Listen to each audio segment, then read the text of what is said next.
नमस्कार, आप सुन रहे हैं रेडियो हिंदुस्तान और मैं हूं आपके साथ श्वेता चंचल। संसार नीति में आज विषय है भारत दुबई घनिष्ठता के नए शिखर, जिसे लिखा है प्रसिद्ध पत्रकार व लेखक श्री वेद प्रताप वैदिक जी ने। कल रात ही मैं दुबई पहुंचा और आज सुबह मैंने यह खुश खबर पढ़ी कि दुबई की कुल 160 सेवाओं में से भारत के लिए 100 सेवाओं के द्वार खोल दिए गए हैं।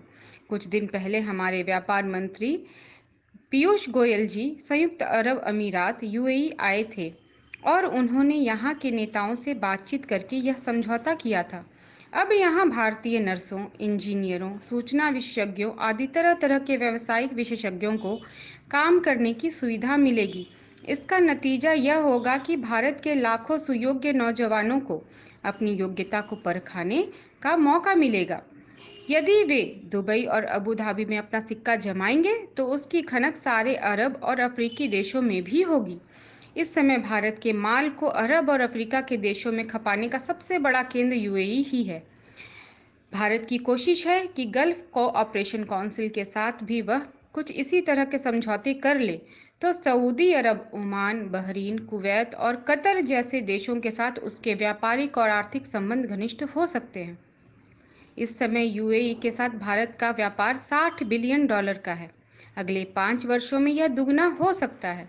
दुबई से भारतीय माल बड़े पैमाने पर पाकिस्तान को भेजा जाता है। भारत पाक व्यापार आजकल लगभग ठप है, लेकिन पाकिस्तान के गांवों में भी यदि आप चले जाएं तो भारतीय चीजें वहां दंदनाती हुई दिखाई पड़ती हैं। दुबई को भारत से आने वाला माल लगभग कर मुक्त हो जाएगा। संयुक्त अरब अमीरात में आप कहीं भी चले जाइए, आपको ऐसा लगेगा कि आप भारत में ही हैं। यहाँ लगभग 35 लाख भारतीय रहते हैं।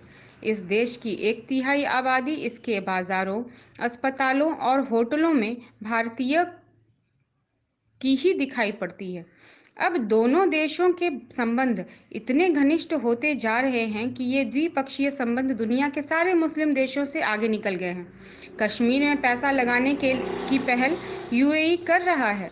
यदि कश्मीर में एक इस्लामी देश का विनिवेश बढ़ेगा, तो क्या यह पाकिस्तान के घावों पर नमक छिड़कना सिद्ध नहीं होगा?